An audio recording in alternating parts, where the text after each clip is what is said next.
How is everybody doing? This is Jorge, a.k.a. the Latino Nerd, coming at you with the first podcast of 2017. My new podcast, I call it The Latino Connection, where I connect you to everything in sports, wrestling, gaming, comic book movies, anything that can pop into my little head. But welcome, ladies and gentlemen. So, first topic of the day. It is NFL playoff season, guys. We got the wild cards for both the AFC and the NFC, and boy, it is pretty one-sided as to how this is going to turn out, man. So, for the AFC wild card, we have Oakland versus Houston. The Oakland Raiders lost Derek Carr to, I think it was a broken leg.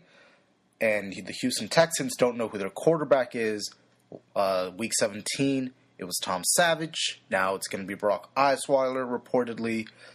And now Oakland, with the injury to Matt McGloin, are forced to start Connor Cook, the rookie out of Michigan State. And this game, I feel like, is going to be the worst playoff game ever. Now, there have been a few bad ones, a few blowouts. But boy, now, I'm not saying this is going to be completely a win for Houston or a win for Oakland. But looking at it, Oakland's defense isn't really the best. They rank in the bottom 20 in every defensive category, whether it's points per game, rushing yards allowed, passing yards allowed. And it was really Derek Carr and that Oakland offense that carried them to first place in the AFC West and ultimately into the playoffs as a wild card. So that is a big issue, especially now that Derek Carr is injured and they're relying on a rookie quarterback, and Latavius Murray hasn't been as explosive as he was early on in the season. And Houston is really going to have to depend on their defense in this matchup. And yes, they got in the AFC South division because of their defense. That's how they've been winning all their games, because of their defense. Because when you look at their defense, second in pass defense, allowing 201 yards, 12th in rushing defense, allowing just under 100 yards per game, rushing yards, 11th in points per game, and first in total yards allowed. So Houston's defense has yet again been extraordinary, tremendous, and it was yet again the offense that has been stagnant. And you really think about Houston offering Brock Osweiler that $17 million to be their basically franchise quarterback and paying no dividends. They had to bench him for Tom Savage, of all people. And Tom Savage, he's a good quarterback, but I don't think he was ever prepared. There wasn't enough practice reps for him. And Brock Osweiler, we know what he is already. I wanted him to stay in Denver. That would have been a great fit for him. Just imagine what Denver would be if Brock Osweiler was still there. But now in Bill O'Brien's system, and Bill O'Brien is a great offensive mind, but as a head coach, he hasn't really shown that with the offense. In the defense, he's done tremendous. But when you lose Arian Foster, and then you lose Andre Johnson, and by lose, I mean either cut them or trade them. And right now, DeAndre Hopkins is their only best receiver. Yeah, they have complimentary guys, but really, who else is Brock Osweiler or anyone playing quarterback for the Houston Texans going to throw it to? And their running back situation, it's not the best. I mean, they had Alfred Blue. It's just the whole offense, I feel, was just not focused enough as the focus has been on defense with Jadeveon Clowney, J.J. Watt. And remember, J.J. Watt isn't even playing this year. He's injured. So it's all Jadeveon Clowney, and that defense really is doing well without J.J. Watt. I give Houston the advantage in this game, not only because they are the home team hosting the Raiders, but because their defense is much better than Oakland's defense. And it's gonna be ugly, somewhere around like the lines of a 14-10, 17-10 type of game. And there's going to be maybe one or two defensive touchdowns. And it's going to be ugly, guys. But moving on to the other wild card matchup, we have Miami versus Pittsburgh. The Dolphins going into Heinz Field to play the Steelers. And Miami doesn't have Ryan Tannehill. He's going to be out for this game. Matt Moore's going to have his first playoff start.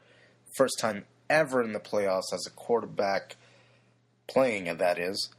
And, I just don't have faith in the Miami offense with Matt Moore. Yeah, sure, they can just hand it off to Jay Ajayi, but Pittsburgh isn't going to allow Ajayi to go for 150 plus yards. That's what Miami needs if they're going to win this game. They're going to need Jay Ajayi to go ham, to go crazy. Somewhere between anything that's over 150 yards, 200 yards, even 250. That's what they're going to need because you can't rely on Matt Moore to throw the ball. And that's what Pittsburgh is going to do. They're going to stop the run. They're going to do man blitz, zone blitz, whatever they need to do to stop Jay Ajayi from getting more than 5 yards rushing. No more than 3 yards per carry. And Pittsburgh is going to force Miami to have Matt Moore throw the ball, and that's what's going to be Miami's downfall. Because Pittsburgh, it's not like they don't have a quarterback like in the situation of Oakland and Houston. They got Big Ben. They got Antonio Brown, the best receiver in the game, in my opinion, next to Julio Jones. They have Le'Veon Bell. And on defense, they have Ryan Shazier and many others. And, Pittsburgh is, one, a lot healthier than Miami. Two, they have more of a playoff experience to them with Big Ben at the helm. And Miami just, it could have been their year if Tannehill had been healthy. Maybe they would have beaten the Patriots when they played, but you know what? It was a good year for Miami. Good year for first-year head coach Adam Gase. Adam Gase should be in the running for Coach of the Year for bringing Miami Dolphins back from under 500 to a playoff team. But I just don't see a situation outside of Jay Ajayi going crazy, running the ball for 3-4 touchdowns, Matt Moore being very conservative with his throws, and that Miami defense stopping Big Ben and Antonio Brown with Le'Veon Bell carrying the load. I just don't see that situation happening. And Pittsburgh has that huge advantage because they have AB and Le'Veon Bell. Big Ben is going to, I'm not going to say have a field day, but he's going to have a really good day against Miami. And I don't see, this isn't a Tim Tebow type of game where Tebow can, there's a Tim Tebow on Miami that can just throw one slant and then knock Pittsburgh out of the playoffs. I just don't see it happening. And it's a shame because you really want to see Miami just with Ryan Tannehill, just to see what they can do in the playoffs. But this is going to be something great to build on in the future. Now they know that they need Ryan Tannehill. He's worth all that money. He is their franchise guy. Adam Gase is making him into that franchise quarterback they needed since Marino. And I just see Pittsburgh advancing. Just not easy, but it's not going to be close. I'd say around 10 to 14 points. I want to say somewhere around the realm of 28 to 14. But that's my opinion on the second AFC wildcard game. All right, moving on to the NFC wildcard. It's Detroit versus Seattle. Now, Detroit really lost an opportunity to make a statement by winning the NFC North, losing to the Green Bay Packers on Sunday Night Football, Week 17. And really, that injury to Matt Stafford's finger had a lot to do with that. Now, I'm not saying that Detroit's a bad team since that injury, but they really haven't been the same. Matt Stafford's throws have been slightly off, not quite on target as they used to be. But Zach Zenner has been the key for Detroit's success in recent weeks, and he is the key if the Detroit Lions want to escape CenturyLink Field with a victory. Now, I'm not saying that they just run the ball 15, 20, 25 times. They might have to, but Matt, you can, if Detroit has proven anything this year, is that Matt Stafford is clutch. especially when the game is within reach, whether it's a field goal, a touchdown, 4 points, 5 points, 6 points. When you give the Detroit Lions a chance to come back, they will come back. Now, of course, in the case of the Sunday Night Football game with Green Bay, that deficit was just too much to overcome. And whenever the Detroit Lions scored to try to cut the deficit, Aaron Rodgers scored again, whether it was a field goal or a touchdown, to increase that deficit yet again. So it was mostly the better team won. Green Bay was the better team. As much as I wanted to see Detroit host a playoff game, maybe host New York Giants, but this might be actually a better test for them just to see where they are as a team, because this team is on the come up, guys. Don't be surprised if the Detroit Lions are yet again fighting for that NFC North division with the Packers. And the Packers really had to, fight back to get into the playoff race, because they were 4-6, ready to call it off. But Aaron Rodgers says RELAX, relax, and they did. They won the division. They were the better team when the division was on the line. Not to say that Detroit isn't clutch, but Green Bay is the better team right now, and Detroit now has to go into the CenturyLink Field to face a tough Seattle defense that is yet again top 10 in every major statistical category, and it's going to be a really good matchup. Richard Sherman versus Golden Tate, and of course, Anquan Bolden has history with the Seattle Seahawks when in his 49er days. And you know what, man? I like Seattle with the home field advantage. That's going to be a big key, the 12th man. We know how that stadium is. We know how, when it's playoff time, that stadium is a rockin'. And I got Seattle in a 31-24 matchup. They come out with the victory. They end up going to Dallas, I believe. I believe they would go to Dallas if they win this game. And you know what? It's a great year for Detroit. They shouldn't be disappointed when they lose this game, because it's going to take a lot for Detroit to defeat Seattle. So it's going to be tough, but that you can't count out Seattle, especially when they have home field. So 31-24, Seattle. Detroit goes home upset, but on a good note, because they made the playoffs. They showed they are a good football team without Calvin Johnson. NFC wildcard matchup number 2 features a rivalry game. Renewed rivalry, Green Bay hosting the New York Giants. Now, the Giants defeated the Brett Favre-led Packers in snowy, frozen tundra Lambeau Field to make it to the Super Bowl, defeating Tom Brady for the first time. Then, a few years later, they defeated Aaron Rodgers in Lambeau yet again to go on to defeat the Patriots again. So this is part 3 of this rivalry. Eli is 2-0 against the Green Bay Packers. And it's going to be a good game, I feel. I don't know whether the Giants' defense is good enough to defeat Aaron Rodgers and company. Aaron Rodgers is lightening up ever since the team went 4-6, stalling off 6 great wins, putting up career numbers, 40 passing touchdowns this year, the most of any quarterback in the league. Green Bay's defense is stepping it up in the clutch. You saw that in Sunday Night Football, where Detroit kept driving, and Green Bay just kept stopping them and forcing them to punt. And it's great to see Green Bay's defense stepping up. It's great to see Aaron Rodgers playing like Aaron Rodgers again.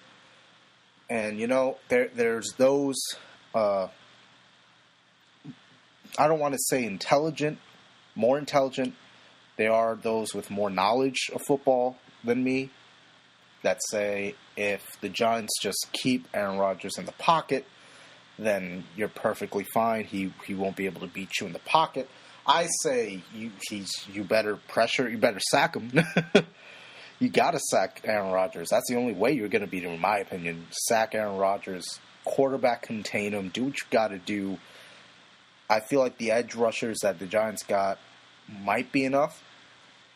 Although it's the receiving core that worry me about the Giants, especially with Ben McAdoo calling the plays.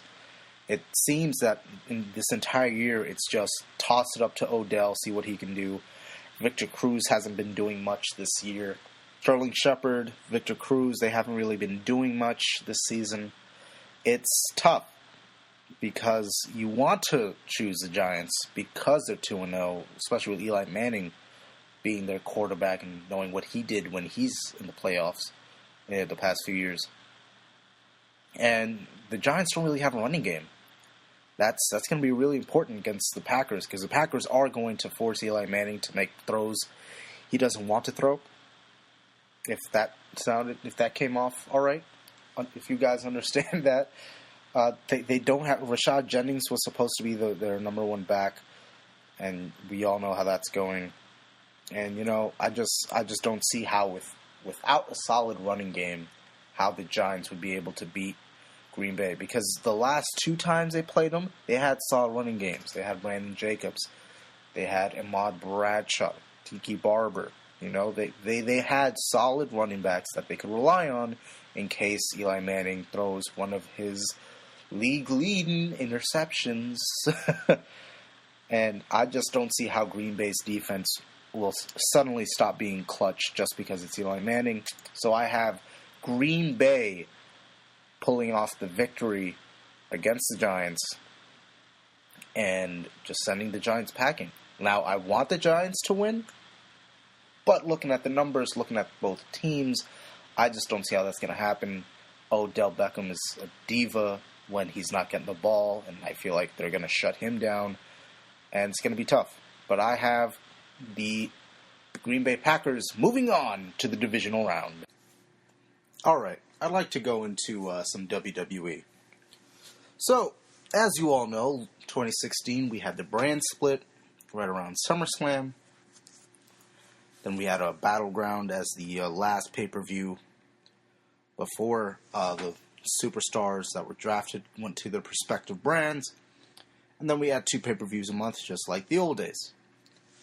And the whole spiel that they gave us was that this brand split was to bring more ratings, obviously, and that Raw and SmackDown were supposed to compete with each other. Now, around Survivor Series, I honestly felt that they failed to do that.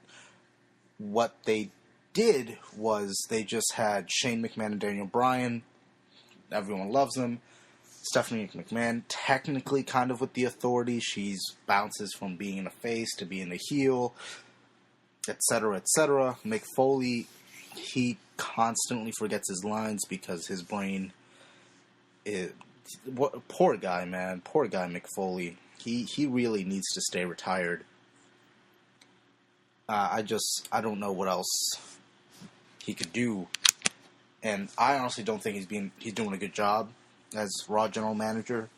Sure, he's new, but I don't know how he fits in with Stephanie McMahon bouncing from face to heel every week. And recently, in the past couple of weeks, SmackDown Live has been getting better ratings than Raw. Now, as we all know, Raw is 3 hours long. SmackDown Live is 2 hours long. And the thing about SmackDown Live is they, surprisingly, with 2 hours, surprise, surprise, they're able to give the superstars more time for promos to elaborate, go forward with storylines. We saw that with the Dolph Ziggler and Miz feud. We saw that with the Dean Ambrose feud with AJ Styles, John Cena, etc., etc. And you know what? SmackDown Live feels like Raw when Raw was, like, amazing. When everyone would watch Raw, Raw was the one thing you would watch over Monday Night Football. That's what SmackDown Live feels like. Raw, on the other hand, has gotten so repetitive. It's the same. It almost seems like it's the same show, just portrayed and executed slightly differently than before. For weeks, we've had Roman Reigns versus Kevin Owens, or Roman Reigns versus Chris Jericho, or Kevin Owens versus Seth Rollins, or any combination of those matches. And they've been teasing that Seth Rollins would turn face, Roman Reigns might be heel, and it was bad, man. It was bad. It's bad in the sense that if you were going to make Seth Rollins face, why not do it when he came back from injury? The fans were clamoring for him. The fans really wanted to be behind Seth Rollins as the new Universal Champion. And, Roman Reigns, he's the United States Champion now. I guess they just gave it to him because, of course, with Finn Balor and all that injury, Kevin Owens being the Universal Champion, feuding with Seth Rollins. And, man, I don't know. I don't know what it is about Roman Reigns. He's a decent wrestler. It's exciting a bit when he's in the ring. But, if you're going to put him on the United States Champion, and he had a nice feud with Rusev, but just keep giving him more. There's so much talent on the Raw roster. So many guys that if you really want to push Roman Reigns, just give him to Roman Reigns. Have him be the dominant force. And of course they're doing this whole thing with Braun Strowman being the unbeatable, the undefeated object or whatever, like wherever with Sami Zayn, and Sami Zayn's the underdog. The David versus Goliath storyline that WWE loved to use. And, just put a little stipulation in there. Because right now it's just, Sami Zayn wants to fight Braun Strowman because he wants to beat him. And every time he gets his ass kicked. And I just wish there was something like Braun Strowman, and they were leading towards this, where Braun Strowman was just clamoring like, I want better competition. Why do you keep feeding me these fucking jobbers? Blah, blah, blah. Excuse me for the language. But honestly, it's so bland now. It's almost boring to watch. No one looks, even with Monday Night Football being over now, and the whole election really didn't help Monday Night Raw or any of the wrestling programs they had, especially on the network. It really doesn't help where you just make this repetitive matches and promos. Sure, Sasha Banks and Charlotte put tremendous matches on. Tremendous matches. But we've seen it all before, Sure, every victory for either competitor is shocking. But at one point, you just gotta be like, hey, listen, you have Bayley, you have Nia Jax. Why not put them in the title picture? And I think they're doing something with Bayley, but I'm not 100% sure if they're actually going to give her a title shot. She has this weird thing with Dana Brooke, and it's just it's kind of like they're booking these matches on a whim, like the day before, or the 2 days, or the day of Monday Night Raw. And of course, Vince McMahon has been intervening, changing the results of matches at the last minute, and it's just that you can't have that happen. If you have a plan for a match or storyline, stick to that plan. We've seen it done before with John Cena and the Nexus. The Nexus were supposed to win at SummerSlam. John Cena said, no, I want that victory. I don't want to put these guys over. I'll make them look strong, but I want the victory. And when you do things like that, it just hurts the program. Because it's just, okay, Sasha Banks is in her hometown. She's the champ. Okay, maybe she can actually defeat Charlotte in her hometown. And in any other program, Sasha Banks would retain or win the championship in their hometown. But no last minute changes, blah, blah, blah. But with SmackDown Live, it's more a cohesive story. There's There's a reason why things are being done. Baron Corbin going after Kalisto. He thinks Kalisto is beneath him. Baron Corbin he is the future. That's what he goes on proclaiming. AJ Styles being the WWE champion. He's defeated John Cena twice. You know, that's what he's going for. That's what he's doing, really. John Cena versus AJ Styles. They have backgrounds, you know. The Miz versus Dean Ambrose, you know, with the whole girlfriend thing, the whole Dean Ambrose dating Renee Young and the Miz and Maurice, you know, that the whole couple's clashing. There's stories there's a story that keeps us interested because it's something new. It's new every week. We watch SmackDown Live one week, and then the next week it's completely different. It's a different show, something new. It's giving us things that we haven't seen before. Maybe it's the same storylines that we've seen in the past, but it's executed differently to the strengths of the wrestlers. And Monday Night Raw is not doing that. Monday Night Raw is 3 hours of just USA commercials, promos that last way too long than they're supposed to, matches that aren't as exciting as we want. The cruiserweights are being wasted. And that the whole reason that 205 Live exists is because no one cares about the cruiserweights on Raw. It was like that in the first brand split. That's why the cruiserweights went to SmackDown. That's why most of the female wrestlers wrestled on Raw, because Raw had the women's championship. That's why all the cruiserweights went to SmackDown, because SmackDown had the cruiserweight championship. Sure, they had female wrestlers on SmackDown, but it wasn't a huge focus on SmackDown to have female wrestlers. And sure, Raw had some cruiserweights, but it wasn't the main focus to have the cruiserweight matches. It was female, women's championship, SmackDown, cruiserweight championship. But what we have here now is Raw is really losing focus on what to do with 3 hours. And 3 hours, you can do so much in 3 hours.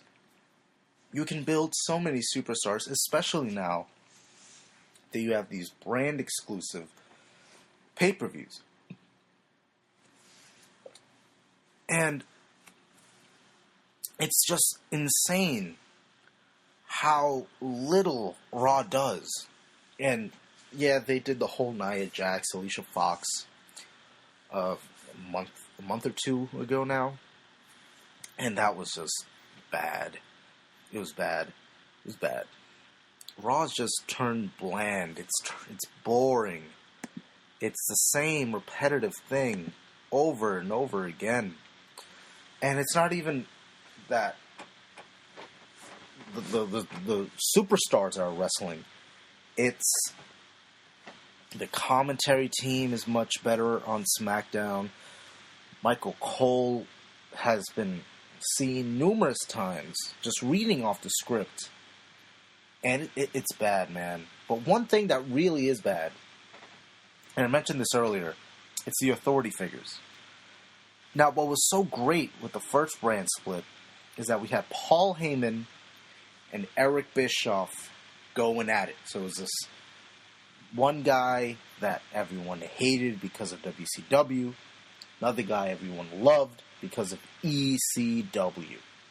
And that worked because people hated Eric Bischoff, but people loved Paul Heyman. And then it continued on with people still hating Eric Bischoff, loving Teddy Long.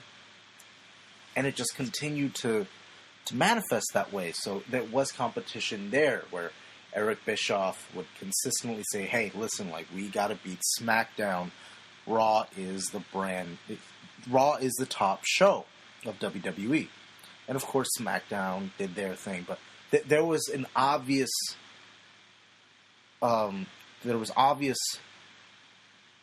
competitiveness going on between the two brands.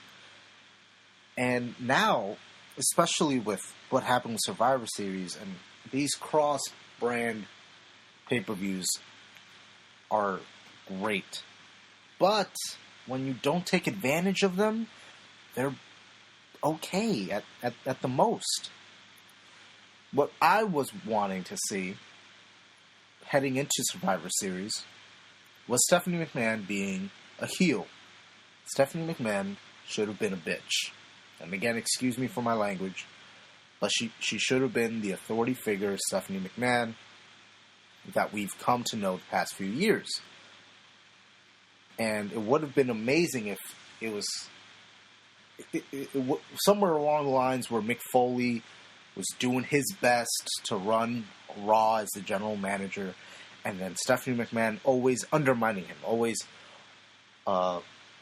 going a different direction because she's the one in control, and she's the CEO or whatever their position is, the chief director or whatever of the brand, and because she's in a higher position and is in charge and is Foley's boss, I was expecting something where Stephanie would just become obsessed with beating Shane McMahon. But instead it was just Shane McMahon saying, we're going to have a family competition, 3 teams versus you're the best 3 teams, and whoever wins is there's really no repercussion, whatever. All right, bye. It was just so bland, the execution of that, and that was a really big blown opportunity, because when you have these Survivor Series elimination matches, there has to be one team that is the heels of the bad guys, the other team is the faces. Now, when you look at the champions at the time, it was, I believe, it was AJ Styles and Kevin Owens. And there's still a chance today, but it would have been something if it was Kevin Owens and Chris Jericho being the captains, and then having, Roman Reigns, Seth Rollins, those guys wanting to join, Stephanie wanting them to be on Team Raw, but KO and Jericho constantly making sure that they weren't going to make it until Stephanie McMahon forced it upon them. Braun Strowman obviously being on. And, Raw could have been so much better. It could still be so much better. And it's really, really died down. And SmackDown Live is just doing tremendously well. I hope that the booking picks up now that we're in 2017. I hope that the Royal Rumble has a lot more meaning than, we're going to be entrant blah, blah, blah, and then we're going to blah, and blah, and blah, entrant number blah. And I'm really interested to see what they do with the Money in the Bank, because I doubt they're going to have a pay-per-view for Money in the Bank. I really hope they bring it back to WrestleMania, have qualifying matches for each, for each brand. And, I just hope it picks up now that we're in 2017, because wrestling right now is just SmackDown Live, and that's it. Last thing I want to talk about today is DC. In specific, the DCEU, or the DC Cinematic Universe, whatever you want to call it. So, as we all know, 2016 brought us Batman vs. Superman and Suicide Squad. Now, DC are late to the game to compete with Marvel, because mostly when Christopher Nolan was making the Dark Knight series, he was adamant about superpowers not existing in his realistic tone of the Dark Knight. So he was very against, guys like Superman, and that's why Bane wasn't really a guy with the Venom. He was just a really muscular dude who trained in his entire life and only knew how to kill his entire life. And that's why we got that version of Bane. And why the Mask wasn't more him of getting the Venom. It was just he was beat up so bad that the Mask helps him breathe. Say what you will about the Dark Knight Rises and Christopher Nolan's whole perspective, but Christopher Nolan was the reason that the DC cinematic universe failed to jumpstart, because if DC had their way, we wouldn't have Ben Affleck as Batman. Christian Bale would be Batman, and it would be Henry Cavill and Christian Bale in Batman vs. Superman. I don't know how that would have turned out. But, that's an alternate universe type of thing. But now we had the disappointment that was Batman vs. Superman. It wasn't disappointing more so because it was a bad film. It's disappointing because you saw the mistakes that DC made and Zack Snyder made, and anyone with a brain could easily say, you could fix this with that, you could replace this with that. That's not how Superman is supposed to be. That's not how Batman is supposed to be. What the heck is Wonder Woman doing? And, that Batman or Superman is disappointing. It kind of jump-started the universe by introducing all the Justice League members, but it did a really bad job of doing so. And then, of course, we had Suicide Squad, which introduced the many villains of the Justice League members, such as Captain Boomerang, Harley Quinn, our very first portrayal of Harley Quinn, which Margot Robbie did a tremendous job. Deadshot with Will Smith. But both movies were disappointing. Now, when you look at the reports, especially with Suicide Squad was only written in 6 weeks, if you would believe that. And David Ayer didn't really have much time to actually put a depiction of what he thought these characters would be. And the one thing about that Marvel fans would say is that, DC likes to rush. They just want to do a quick trailer. They don't give the directors any say. It's just them intervening. Well, Zack Snyder had complete control over what to do with Batman and Superman and BVS, Dawn of Justice. And to that extent, maybe Zack Snyder had too much power because of Zack Snyder, Superman is dead. Batman kills people aggressively, even though I don't have a problem with that. But he's not the world's greatest detective, and he hasn't been in the past couple movies he's been in. Wonder Woman, I guess the portrayal is fine. But when you look at Suicide Squad, the villains aren't... There really wasn't something saying, okay, alright, this is why we need the Suicide Squad, because these heroes can't do this, a task that the Suicide Squad can do. And the villain, Enchantress, I call her Shakira because that's basically all she was. And when you either... DC is in between a rock and a hard place, because they don't know whether to give their directors full control over whatever they want to do with their heroes, with their characters, or if they just intervene and do it the way they want to do.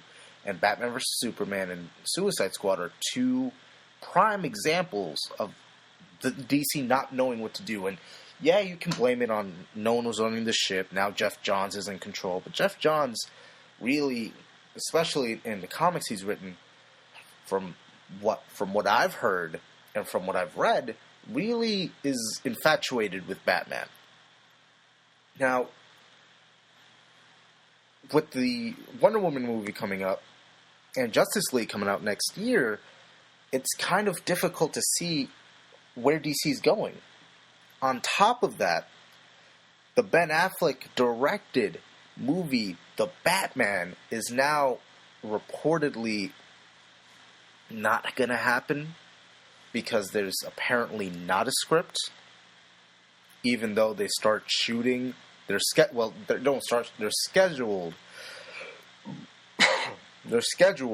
to start shooting in just a few months. Not even a few months, just a month or two. And Ben Affleck is very frustrated, openly frustrated, that there's no set script.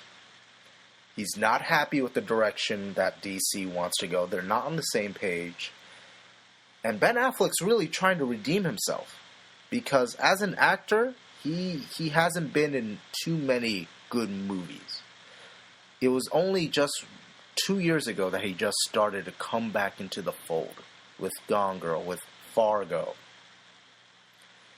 And as a director and an actor, and Ben Affleck's really trying to make a name for himself right now in Hollywood. And he does not want to be part of this cinematic universe that is going to have a rush job, that is going to be forcing him to,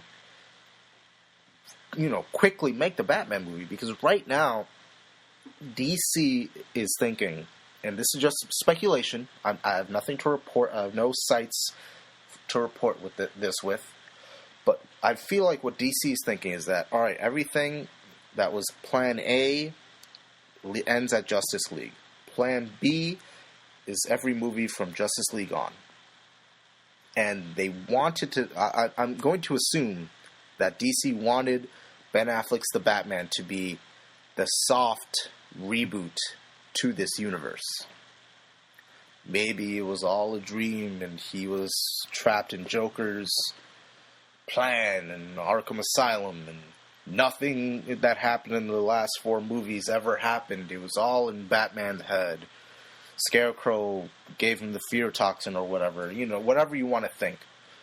But that's what I think DC was hoping for. And Ben Affleck, he wants to have more time. But the thing is, DC is so late in the game that I don't think they have time. Now, if they could, and me and my good friend, one of my best friends, Neo GameSpark, have had conversations about this. And he is very adamant that DC, if they do the Marvel way, where it's movies for each character, so a Flash movie, a Batman movie, a Superman movie, a Wonder Woman movie, an Aquaman movie, a Green Lantern movie, if they actually have origins, introduce the general audience to these characters, then have the Justice League, have it lead to something, then they could be in the same realm with Marvel, and Marvel would probably be on its heels. The problem, I feel, is that DC they want to make as much money now and just be happy with it. But obviously they saw that people were very upset with the reception of both Batman vs. Superman and Suicide Squad. They were not happy with the product they got. So that's why this whole report of, the Justice League set is looking like a Marvel movie, blah, blah, blah. Because DC now realizes, okay, we have to be more like Marvel. They don't have to be more like Marvel. They don't. They can be themselves. They just need to give their characters justice. And by giving their characters justice, they need to give, the writers, the directors, the actors, time to know the character, read the comics about them, write a script that fits well, that portrays the character the way that character should be portrayed.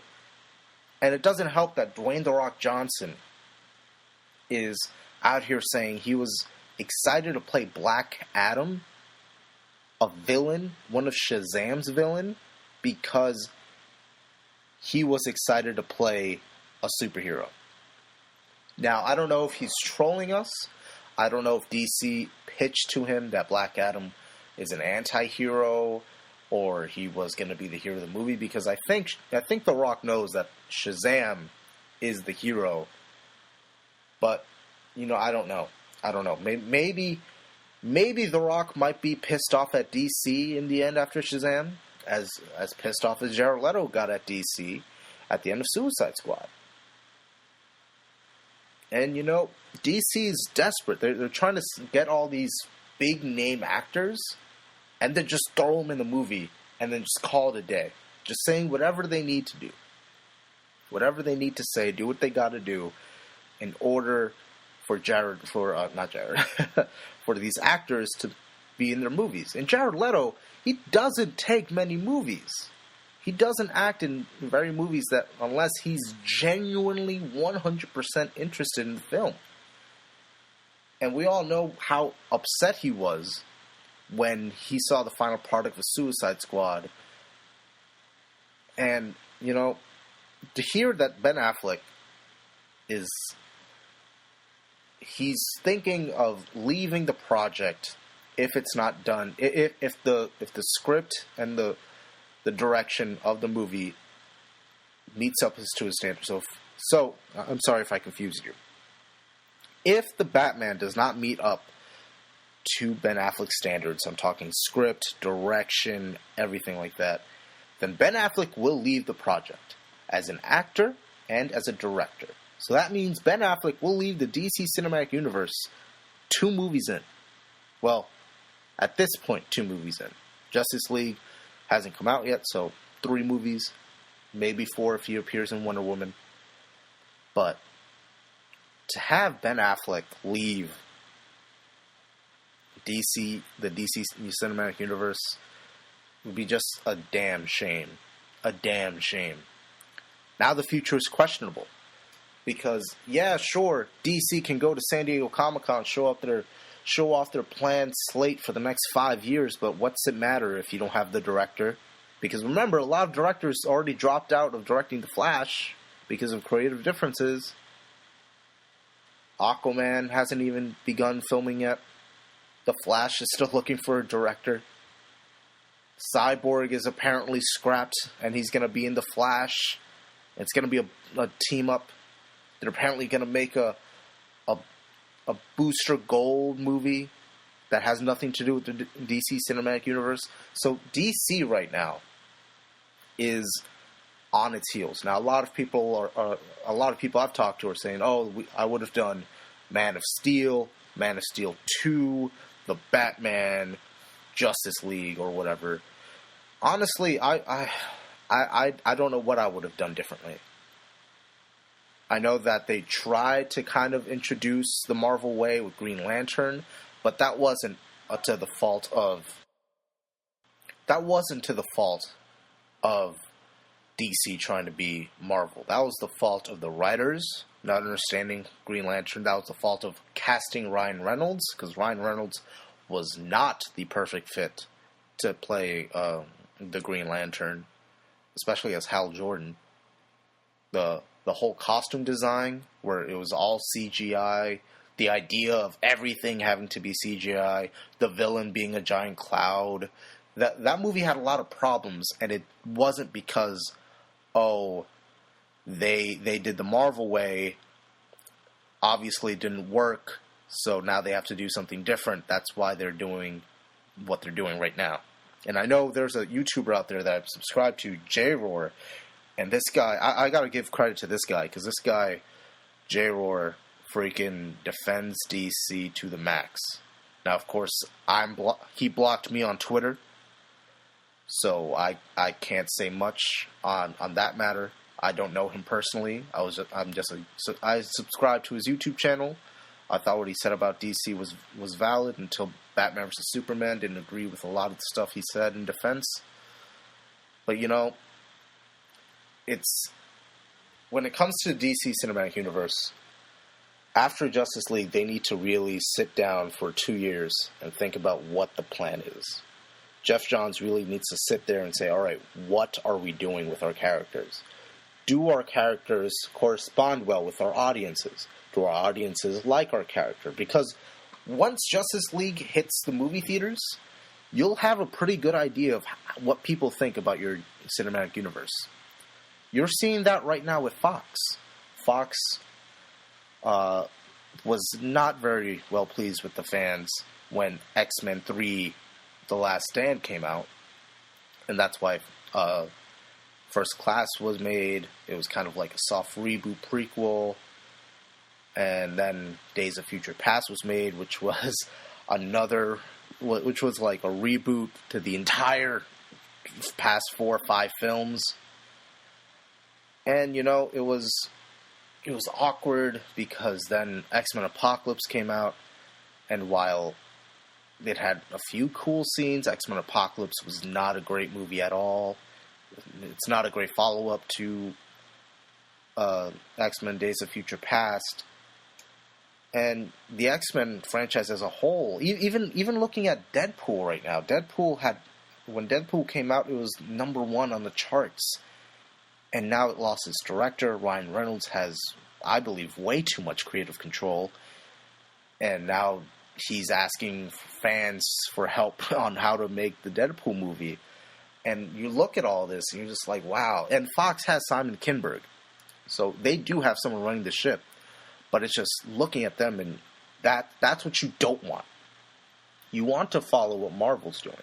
Now I know there's this whole thing that everyone on Facebook and Twitter and Instagram and Snapchat, they're all saying, don't be a follower, you gotta be a leader.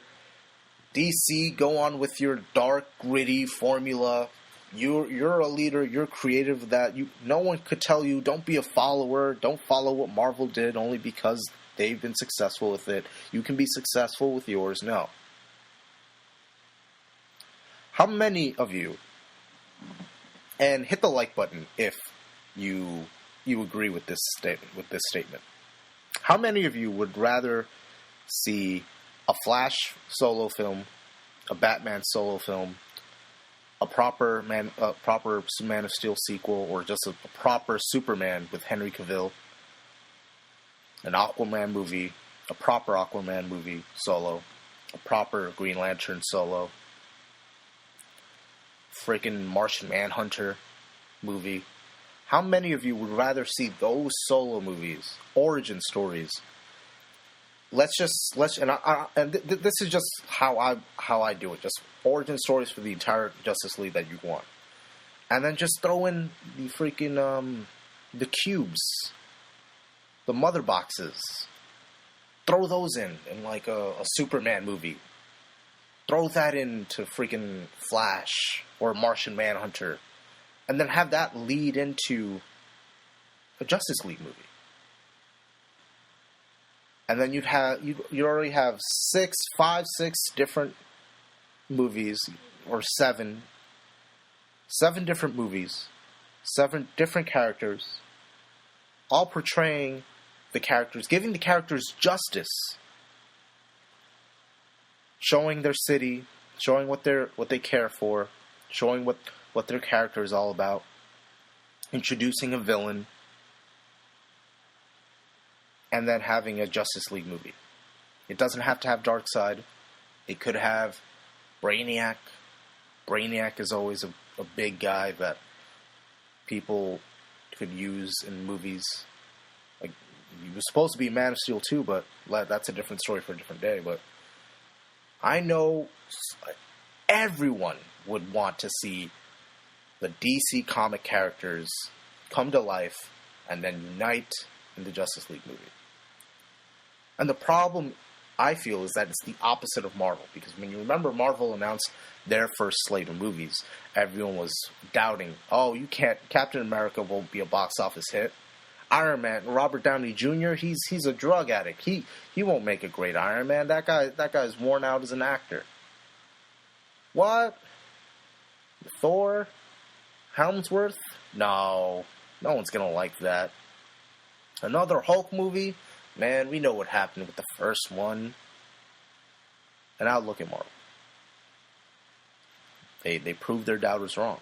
And I think the problem right now with DC is that everyone's saying, you have these great characters. You have the Batman that you've been making money off of for decades. You have Superman. 90% of people's favorite superhero next to Spider-Man. You have Wonder Woman. Every girl's favorite superhero. You have all these characters that you can use and actually do what Marvel did. And you'll beat Marvel out of the park. I guarantee you, if DC had done their origin movies for their characters, they would be winning the box office. If they did a Man of Steel 2, if they did the Batman, if they did the Flash, if they did Green Lantern Corps, if they did the Aquaman movie, all before Justice League, they would make so much more money. They could even have challenged Captain America Civil War with those origin movies.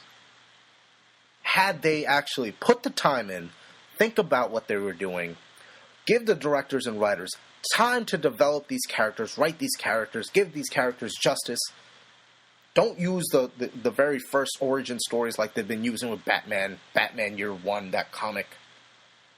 Could you imagine if the first origin story for the Batman movie was the Hush comic, exploring not only Batman but Bruce Wayne as a human being and his relationships? Could you imagine that happening? Don't even have to introduce the Joker or anything like that. Because with Batman, we've already seen the Joker so many times. We've seen a Riddler. We've seen two Two-Faces. We've seen two Banes. We've seen a Poison Ivy. We've seen a Mr. Freeze. We are familiar with who Batman's main villains are. Then the Batman animated series was the most popular thing in the 90s. Could you imagine a Hush movie coming to life? Could you imagine The Flash going against Gorilla Grodd in a live-action movie? But that's what DC has to really think about. And I know they've slated movies for 2018 through 2020, but if I was DC, if I was Jeff Johns, I'd say, listen, Justice League is the last movie we're doing. We're going to go on a hiatus. We're going to reboot this whole damn thing. Unless Justice League hits like $3 billion, they got to reboot this whole damn thing. Go on like a 2 to 5 year hiatus. Really think about what the hell they're doing. Because Warner Brothers is not waiting around for fucking DC to make up their minds on if they're going to be their own thing or if they're going to fucking be Marvel. Warner Brothers is already having Fantastic Beasts and Where to Find Them universe going on. That Warner Brothers has other movies that they can do. They're already working on other movie universes. So Warner Brothers could give less of a fuck if DC succeeds or fails. They would rather DC succeed. For damn sure they'd rather DC succeed. But they could give less of a fuck if they fail. Because you know what happens if Justice League fails? Warner Brothers ain't gonna make no more DC movies for a while. Look what happened when Batman and Robin came out. They had a sequel for Batman and Robin at the ready. Batman Unchained. Scrapped that. Everyone got fired. Everyone. Fucking everyone. Everyone got fired. We didn't get a Batman movie till fucking 2005, 2006 with Batman Begins. So really think about that shit, man. When DC made Batman vs. Superman and scrap Man of Steel 2, I was fine with it. I even agreed with Doomsday being the villain. But when that execution came out, when you put the product that you put out there and you kill Superman, Doomsday doesn't even look like his final form. And I was bad, man. Batman vs. Superman messed me up. I almost lost friendships because I wanted Batman vs. Superman to be so good. And I was like, no, guys, no, relax. There's more. They just cut that shit out. It's 2 hours and 45 minutes, bro. No, they just cut it out. Don't worry. I was so... The kid in me was excited to see Batman and Superman fight. Even if it was for 5 minutes. But the problem is, I let my emotions take control of my thought of the movie. DC is letting the money take priority over making a good movie. If you allow greed to take priority over making a good movie, this is going to happen. And it's not about, Rotten Tomatoes screwed DC movies, they don't like them. No, that's just the general public saying, hey, your movie's crap, we don't like it, make it better, and we'll like it. But I know DC, they're probably thinking the same thing I'm thinking. Because if they have half a brain, they know this strategy they're going through with Zack Snyder. And I am a firm believer that Justice League will be Zack Snyder's swan call, and he will never make another DC movie again after what the reception was for Batman vs. Superman. And, you know, I hope they make a soft reboot in 5 years after Justice League. You know what? The first movie of a soft reboot for the DC Cinematic Universe shouldn't even be the Batman. It should either be Superman, Wonder Woman, Aquaman, or Green Lantern. Don't do Batman. If you're going to do Batman, make him the last movie. Make him the last movie before the Justice League. Because if you were a child and you watched the Justice League TV show, you know there are more than one instances of Batman being a part-timer on the Justice League. Make Batman a part-timer. That way, when Justice League comes out, it can be Batman coming in, being a dick, wanting to help, but knowing that he has bigger things to do in Gotham. Make Batman a dick if you want. Just make him a good Batman. Give the characters justice, guys. Thank you guys so much for listening to this hour-long podcast. If you enjoyed, please hit the like button. Give me a thumbs up. Subscribe, please. If you have any thoughts on what I said, comment them in the comment section below. I'd love to hear your input. But I'm the Latino Nerd. This has been the Latino Connection, and I am signing out.